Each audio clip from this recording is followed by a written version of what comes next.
की बांदरी की कहानी। एक राजा था। वो बैसाख के महीने में रोज सुबह जल्दी उठकर गंगा जी में नहाने जाता। उसने कह रखा था कि मुझसे पहले कोई भी गंगा जी में नहीं नहाए। एक बंदरिया थी जो रोज राजा से पहले नहा लेती। उसके बाद जब राजा नहाने जाता तो उसको पानी हिलता हुआ और बिखरा हुआ दिखाई देता। तब उसने पहरा बैठा दिया और सिपाहियों से कह दिया कि ध्यान रखना, मुझसे पहले कोई भी नहाने ना पाए। गंगा जी के किनारे एक पेड़ था। उसके ऊपर बंदरिया बैठी रहती थी। डाली के सहारे उतरकर गंगा जी में नहा लेती और फिर से पेड़ पर जाकर बैठ जाती। अंधेरे में किसी भी सिपाही को कुछ दिखाई ही नहीं देता। ऐसे ही करते करते बैसाख पूरा हो गया। एक दिन एक सिपाही ने उसे देख लिया। उसने देखा कि जब अंधेरे में कुछ भी नहीं दिखाई देता और सबको नींद आ जाती है तो उस समय ये बंदरिया गंगा जी में नहाती है। सिपाही उसे पकड़कर राजा के पास ले गया और बोला कि ये बंदरिया है जो आपसे पहले रोज नहाती है। राजा ने प्रण किया हुआ था कि यदि कोई औरत मुझसे पहले नहाती होगी तो मैं उसके साथ विवाह कर लूंगा। अब राजा ने बंदरिया से विवाह कर लिया और पति पत्नी की तरह दोनों साथ रहने लगे। बैसाख में नहाने से बंदरिया के बच्चा होने की आशा हो गई। जब उसे 9वां महीना लगा तो बंदरिया ने पूछा कि जब मेरे बच्चा होगा तो मैं किसे जगाऊंगी। तब राजा ने महल में एक घंटी बंधवा दी और बोला, जब तुझे दर्द हो तो तू ये घंटी हिला देना, मैं आकर सारा इंतजाम कर दूंगा। राजा के और भी कई रानियां थीं, उनमें से किसी के भी बच्चे नहीं थे। इसी कारण वो बंदरिया से जलती थी। उन्होंने उस बंदरिया से पूछा, ये घंटी किसने बांधी है।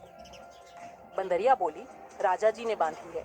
जब मेरे बच्चा होगा तब मैं उन्हें बुलाऊंगी। रानियां बोली, जरा बजाकर देख तो सही कि बजाने से राजा आएगा भी या नहीं। बंदरिया ने घंटी बजा दी। राजा तुरंत आ गया। उसने पूछा, घंटी क्यों बजाई। तब बंदरिया बोली कि रानियों ने कहा था। सारी रानियां बोली, ये तो जानवर है, क्या पता अभी कितनी बार और घंटी बजाएगी। जब बंदरिया के असल में बच्चा होने लगा तो उसने घंटी बजाई, लेकिन राजा नहीं आया।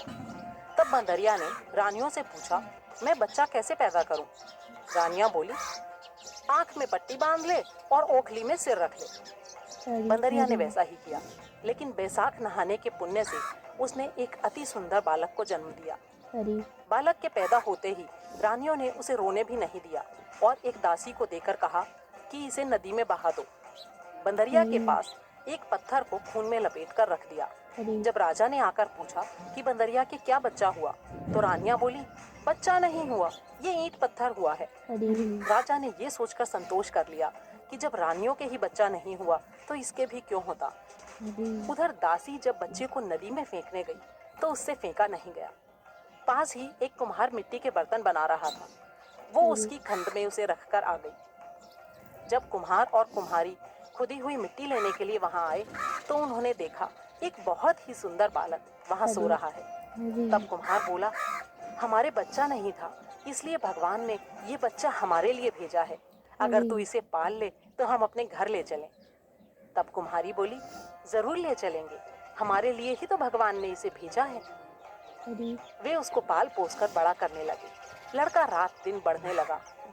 वो कुम्हार मिट्टी के हाथी घोड़े बनाकर बेचा करता था। एक दिन लड़का उससे बोला, पिताजी मुझे भी हाथी घोड़े बनाकर दो, मैं भी खेलूंगा। उसने हाथी घोड़े लिए और जाकर कुएं पर बैठ गया। भगवान विष्णु की कृपा से लड़के को सारी बात का पता चल गया था कि मैं बंदरिया के हुआ था और रानियों ने मुझे मारने के लिए दासी को दे दिया था। कुएं पर रानी की दासियां पानी भरने के लिए आई। वो दासी को देखकर बोला, आओ रे मेरे मिट्टी के हाथी घोड़े, पानी पी लो। दासियां ये देखकर हंसने लगी और बोली, अरे मूर्ख, कभी मिट्टी का हाथी घोड़ा भी पानी पीता है। तब लड़का बोला, अरे मूर्खो, कहीं बंदरिया के भी ईंट पत्थर पैदा होता है। ये बात सुनकर दासियां रानी के पास गईं और बोली कि कुएं पर एक कुम्हार का लड़का हमें मिला, उसने हमें ऐसी बात कही और हमारे घड़ों पर कंकर मारकर उन्हें फोड़ दिया। तब रानियों ने जहर का लड्डू तैयार किया और जाकर कहा, ये लड्डू ले जाकर उस लड़के को खिला दो।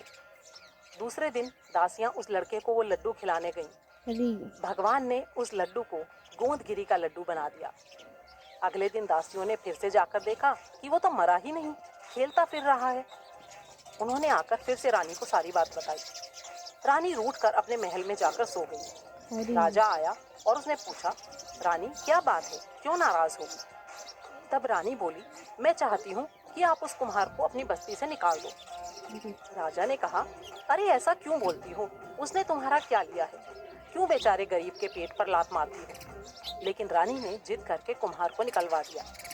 अब कुम्हार जंगल में जाकर रहने लगा। एक दिन लड़का उससे बोला, पिताजी मुझे 108 करुए और 108 गोलियां बना दो। फिर वो ठंडे ठंडे पानी के घड़े भरकर जंगल में बैठ गया। गंगौर के लिए मिट्टी लेने के लिए राजाओं की, साहूकारों की बहुत सी लड़कियां वहां आई। बगीचे में बैठकर वो खेलने लगी। खेलते खेलते उन्हें प्यास लगाई। तब लड़कियां उस लड़के से बोली, हमें प्यास लगी है, पानी पिला दे। वो लड़का बोला, मेरे पास ये गोलियां हैं, इन्हें खाती जाओ और मेरे चारों तरफ घूमती जाओ। कई लड़कियों ने कहा, हम नहीं खाएंगे तेरी गोली, लेकिन कईयों को तेज प्यास लगी थी। वो बोली, ठीक है, गोली खाने में क्या हर्ज है, हम गोली खा लेंगे, तू हमें पानी पिला दे। तब वो बीच में आग जलाकर बैठ गया और सबको एक एक गोली देता गया और पानी पिलाता गया और उन्हें बोला कि मेरे चारों तरफ चक्कर लगाती जाओ। लड़कियां गोली खा के उसके चारों तरफ घूमती गईं। सब लड़कियों के पेट में गर्भ रह गया। जब वो मिट्टी लेकर घर गईं, तो बाद में उनके माँ बाप ने ब्याह का सावा निकलवाया तो सावा नहीं निकला। पंडित ने कहा कि इनका ब्याह तो अब तक हो जाना चाहिए था। बाद में लड़कियों में से किसी का जी घबराए, कोई रोटी ना खाए, कोई उल्टी करे। तब सबने उनसे पूछा कि ये तुम्हें क्या हो गया? लड़कियों ने कहा, हमें कुछ नहीं पता, हम तो मिट्टी लेने गए थे। वहाँ पर एक कुम्हार का लड़का हमें एक एक गोली देता गया और पानी पिलाता गया और खुद बीच में बैठ गया और हमसे कहा कि तुम चारों तरफ चक्कर लगाओ। ये बात सुनकर सब लड़कियों के बाप कुम्हार के लड़के के पास गए और बोले, हम अपनी लड़कियों का ब्याह तेरे साथ करेंगे। उसने सबके साथ फेरे ले लिए। तब कुम्हार बोला, आप बड़े आदमी हो, राजा रानी हो, मेरे बेटे के साथ अपनी लड़कियों का विवाह क्यों करना चाहते हो? लेकिन सब लोग उसके साथ अपनी अपनी लड़कियों का ब्याह कर गए। बहुत सा धन दौलत देकर उन्होंने लड़कियों को विदा कर दिया। इस तरह कुम्हार के घर में 108 बहुएं आ गईं। फिर सबके लड़के भी हो गए। तब कुम्हार ने उनके लिए 108 कमरे बनवा दिए। तब लड़के ने कहा, पिताजी आपके इतनी बहुएं आई हैं और इतने पोते हुए हैं, तो हम सबको दावत देंगे और पूरे नगर को बुलाएंगे। तब कुम्हार ने कहा, ठीक है। तब उन्होंने दावत का इंतजाम किया और पूरे नगर के लोगों और राजा रानी सबको बुलावा भेज दिया। सब लोग वहां जीने के लिए आए। राजा का पूरा परिवार सेना सहित आया। तब लड़के ने राजा से पूछा, बंदरिया को क्यों नहीं लाए? राजा ने कहा, बंदरिया को भी बुला लेते हैं। उसने बंदरिया को बुलाने के लिए रथ और पालकी सजाकर भिजवा दी। पीछे से लड़के ने सभा के बीचों बीच सोने की चौकी पर एक सुंदर सी गद्दी बिछा दी और जब बंदरिया आई तो उसे उस गद्दी पर बैठा दिया और अपनी 108 बहुओं से कह दिया कि ये बंदरिया मेरी जन्म की माँ है। तुम सब सोने की मोहरें देकर उनके पैर छूती जाओ और अपने अपने बच्चों को उनकी गोद में देती जाओ। सब बहुएं आईं और सोने की मोहरें देकर सास के पैर छूकर उनकी गोद में पोते देती गईं। बंदरिया सबको आशीर्वाद देती गई। राजा की रानियां ये देखकर सारी बात समझ गईं और उन्होंने राजा से कहा, हमें यहाँ बुलाकर ये लोग हमारा अपमान कर रहे हैं, हम तो यहाँ से जा रहे हैं। तब राजा उस लड़के से बोला, अरे भाई, तू इस बंदरिया का इतना स्वागत क्यों कर रहा है? लड़का बोला, ये बंदरिया मेरी जन्म की माँ है। राजा ने हैरानी से पूछा, वो कैसे? लड़का बोला, मैं बंदरिया के पेट से पैदा हुआ था। तुम्हारी रानियों ने मुझे दासियों को दे दिया और कहा कि इसे नदी में बहा दो, लेकिन दासी ने मुझे नदी में नहीं बहाया।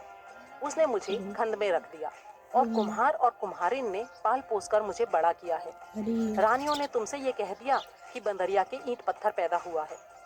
जो दासी मुझे बहाने के लिए ले गई थी वो यहीं खड़ी है, आप चाहें तो उससे पूछ लें। दासी वहीं सामने ही खड़ी थी। उसने कहा, हाँ, रानियों ने मुझे बालक को दिया था, मुझसे इसे नदी में नहीं फेंका गया, इसलिए मैं इसे खंदेड़ में रखाई। ये सुनकर रानियां चुप रह गईं। तब राजा ने गुस्से में आकर उन सभी रानियों को छोड़ दिया और बंदरिया को अपने साथ ले गया। साथ में सारे पोतों, बहुओं और बेटे को साथ लेकर बड़े गाजे बाजे से अपने घर गया और सबके लिए अलग अलग महल बनवा दिए। सब वहां जाकर राज करने लगी। सारी दुनिया कहने लगी कि बैसाख नहाने का इतना फल है तो सबको बैसाख नहाना चाहिए। और दान पुण्य करना चाहिए। बाद में राजा ने कुम्हार से कहा, तुझे जितना धन चाहिए वो ले ले, तेरा मन चाहे तो मेरे घर पर रहे, तेरा मन हो तो अपने घर रहे, तूने मुझ पर बहुत बड़ा उपकार किया है। तब राजा ने उसको बहुत सा धन दे दिया। बंदरिया बैसाख नहाई तो उसने राजपाट पाया और 108 पोते पाए।